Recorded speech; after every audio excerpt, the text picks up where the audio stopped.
Hello everybody, welcome to our channel simply notes. आज का topic है methods and machinery for the prevention and settlement of industrial disputes. The consequences of industrial disputes are far reaching, क्योंकि वो एक country की social, political और economic life disturb करते हैं। It is no less than a war. जैसे जब war होता है तो जो सफरिंग्स होती हैं, कैजुअलिटीज़ होती हैं, वो सिर्फ सोल्जर्स की नहीं होती, those who are fighting on the front line, but the entire country is affected. उसी तरह जब इंडस्ट्रियल डिस्प्यूट्स होते हैं तो उसका अफेक्ट सिर्फ एम्प्लॉयज़ पर नहीं होता या एक पर्टिकुलर इंडस्ट्री पर नहीं होता, but it might affect the entire community and nation also. For example, जब इंडस्ट्रियल डिस्प्यूट्स होते हैं, स्ट्राइक्स होती हैं, प्रोडक्शन वर्क रुक जाता है, प्रोडक्ट अवेलेबिलिटी कम हो जाती है मार्केट में, which results in sky rocketing prices. A strike in public utility services like water supply, power and gas supply, telephone services, roadways, railways disorganizes public life and throws economy out of gear.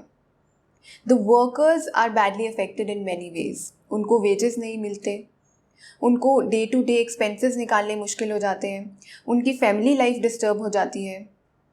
Employers को heavy losses होते हैं, उनको financial losses होते हैं, उनकी mental peace disturb हो जाती है, एक जो स्टेटस है, एक जो रिस्पेक्ट है सोसाइटी में, उस पर असर होता है।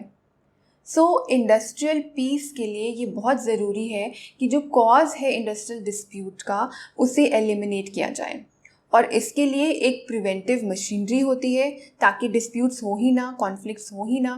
और अगर फिर भी डिस्प्यूट्स होते हैं, कॉन्फ्लिक्ट्स होते हैं, तो एक सेटलमेंट मशीनरी होती है उन डिस्प्यूट्स को रिजॉल्व करने के लिए।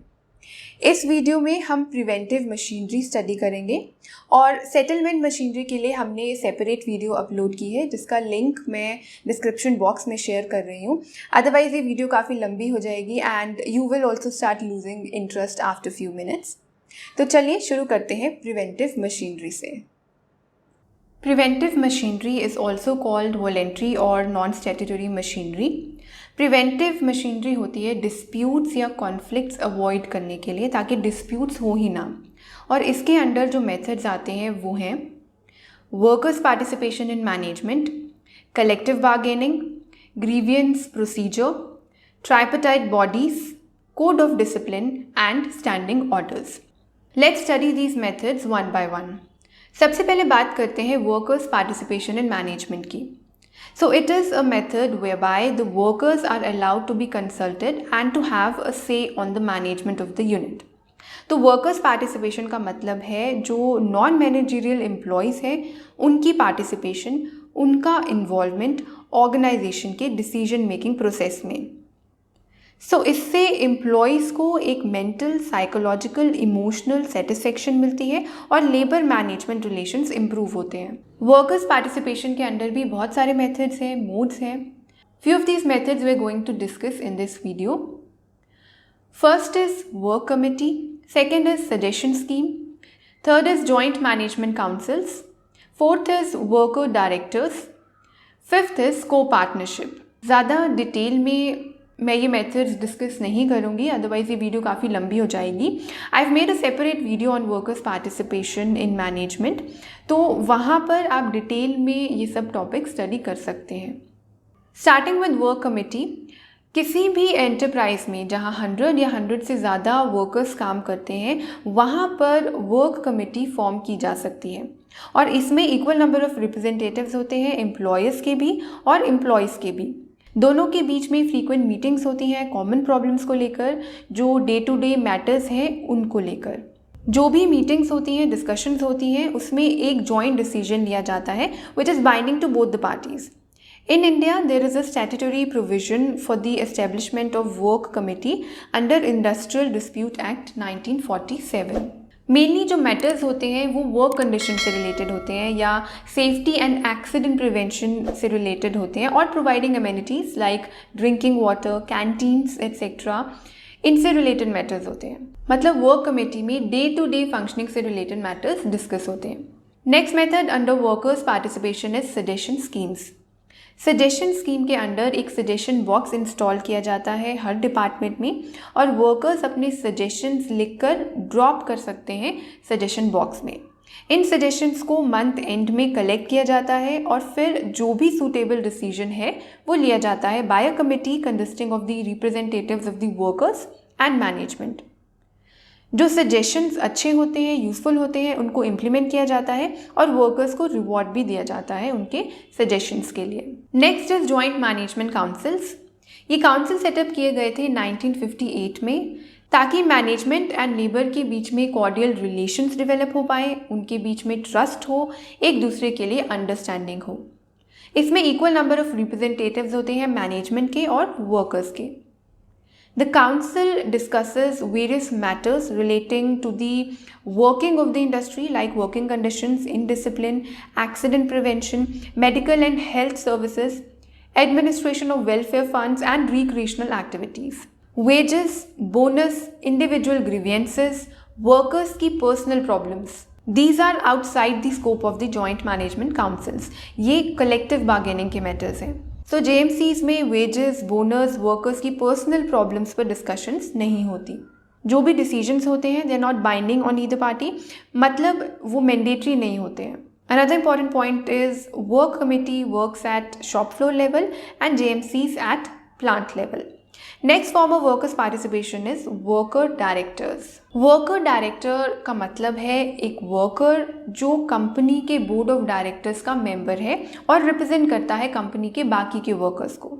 सो इस मेथड में वर्कर्स में से एक या दो रिप्रेजेंटेटिव्स नॉमिनेट किए जाते हैं या इलेक्ट किए जाते हैं एज बोर्ड ऑफ डायरेक्टर्स, और ये हाईएस्ट फॉर्म है वर्कर्स पार्टिसिपेशन की, जहां वर्कर बोर्ड ऑफ डायरेक्टर्स का मेंबर है। He acts like a link between the board and employees और employers. Next is co partnership. इसमें क्या होता है, वर्कर्स को कंपनी का शेयर होल्डर बना दिया जाता है। As partners they can take part in the management of the enterprise और फिर वो अपने रिप्रेजेंटेटिव्स भी इलेक्ट कर सकते हैं as board of directors. They also share companies profit in the form of dividend. But India में ये कॉन्सेप्ट इतना सक्सेसफुल नहीं है। ट्रेड यूनियंस भी को पार्टनरशिप के कॉन्सेप्ट को फेवर नहीं करती। These are the few methods under workers participation in management. Next method under preventive machinery is collective bargaining. Collective bargaining में क्या होता है, दोनों ग्रुप्स एम्प्लॉयर एंड एम्प्लॉय के रिप्रेजेंटेटिव्स मिलते हैं और नेगोशिएट करते हैं एक कॉन्ट्रैक्ट या एग्रीमेंट पर which specifies the nature of employee-employer-union relationship. This agreement covers wages, hours of work, bonus, production norms क्या रहेंगे, retirement benefits, rights and responsibilities of management and of trade union, termination clause and other conditions of employment. Collective bargaining is democratic and pragmatic method of regulating the terms and conditions of employment. और ये एक voluntary process है बिना किसी third party की interference के. It also provides flexible means of adjusting wages and conditions of employment. और क्योंकि इसमें दोनों पार्टीज़ की डायरेक्ट इन्वॉल्वमेंट होती है, दोनों पार्टीज़ मिलके डिसीजंस लेती है, तो इम्प्लीमेंटेशन में भी प्रॉब्लम नहीं आती। Another method under preventive machinery is grievance procedure. It is established for an early settlement of workers' grievances. Her organization में, establishment में जो employees होते हैं उनके अपने grievances होते हैं, वो कभी completely satisfied नहीं होते management के decision से। तो एक permanent procedure होना चाहिए employees के grievances को handle करने के लिए। इंडिया में एक मॉडल ग्रीवेंस प्रोसीजर है which was adopted by Indian labour conference in the 16th session held in 1958। At present Indian industries या तो मॉडल ग्रीवेंस प्रोसीजर फॉलो कर रही हैं या उसमें मॉडिफिकेशंस करके प्रोसीजर्स अडॉप्ट कर रही हैं, and these procedures are voluntary in nature. Industrial dispute act section 9C के अंडर हर इंडस्ट्रियल एस्टेब्लिशमेंट में जहां 20 या 20 से ज़्यादा वर्कर्स एम्प्लॉयड हैं वहां एक या एक से ज़्यादा ग्रीवियंस रिड्रेसल कमेटी होनी चाहिए for resolution of disputes arising out of individual grievances. Another method under preventive machinery is tripartite bodies. Tripartite means consisting of three parties.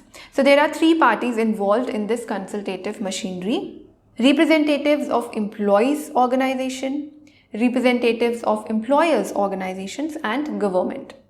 Both state and central level पर tripartite body setup की गई हैं like Indian labour conference, standing labour committees, wage boards and industrial committees. All this operate at central level और state level पर advisory boards होते हैं और जो भी रिकमेंडेशंस होती हैं ट्राइपार्टाइट बॉडीज़ की, दे आर कंसल्टेटिव और advisory in nature. Next is code of discipline. Indian labour conference was held in 1957 और एक सब कमिटी अपॉइंट की गई to draft a model code of discipline which would be acceptable to all. A code of discipline was drafted by the Central Organizations of Workers and Employees at the 16th session of the Indian Labour Conference in March 1958 and it became operative from 1st June 1958. Code of discipline है क्या? It is a set of self-imposed, mutually agreed, voluntary principles of discipline and good relations between the management and the workers in industry. दोनों parties willingly आपसी सहमति से कुछ principles follow करती हैं ताकि दोनों पार्टीज के बीच में, एम्प्लॉयर्स और एम्प्लॉयज़ के बीच में हार्मोनियस रिलेशंस बने रहें। इसके अंदर कुछ इंपॉर्टेंट प्रोविजंस हैं। फर्स्टली, कोई भी स्ट्राइक ऑर्गेनाइज करने से पहले नोटिस देना होगा। There should be no strike or lockout without proper notice. Secondly, no action can be taken in isolation without consulting all the parties. So there should be no unilateral action on either side. ना तो किसी employ को ना employer को बिना parties को consult किए कोई एक्शन लेना चाहिए किसी भी मैटर पर।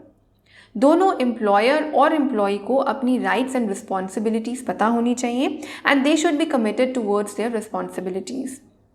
Thirdly, no deliberate damage to the organisation.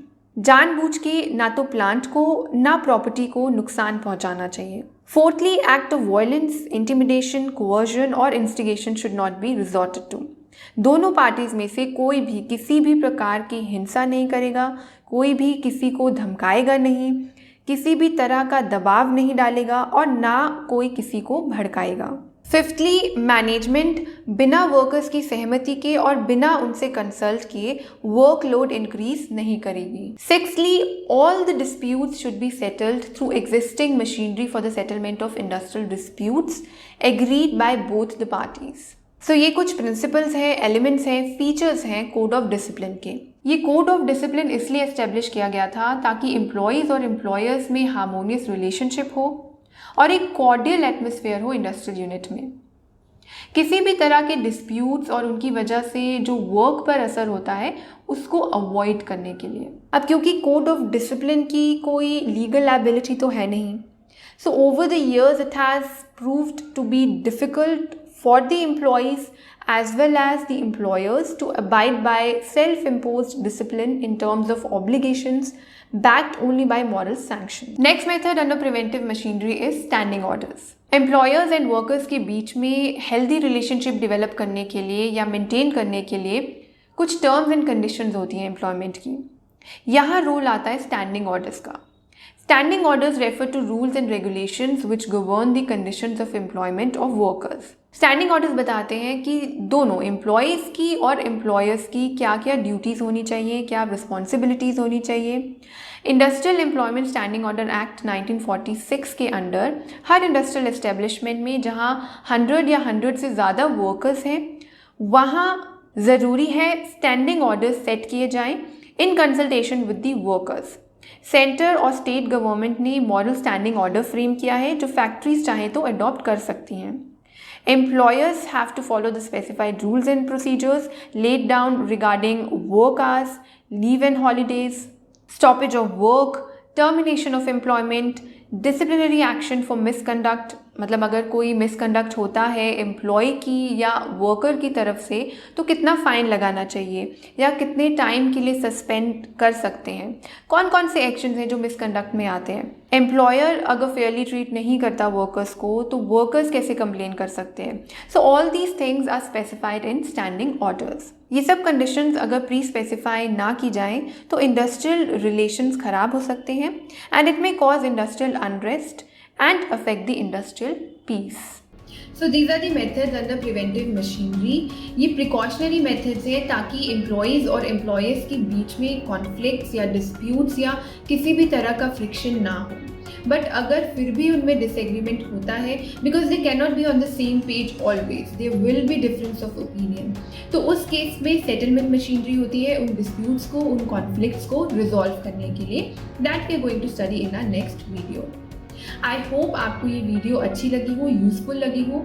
अगर आपको ये वीडियो अच्छी लगी हो तो please like, share and subscribe. You can also follow us on Facebook and Instagram. और अगर आप इस टॉपिक पर नोट्स चाहते हैं या आप BBA और MBA के बाकी के सब्जेक्ट्स पर स्टडी मटेरियल चाहते हैं या आप UGC net paper 1, paper 2 code 55 पर स्टडी मटेरियल चाहते हैं, then you can visit our website Simply Notes. I've also shared the link of the website in the description box. Thank you for watching.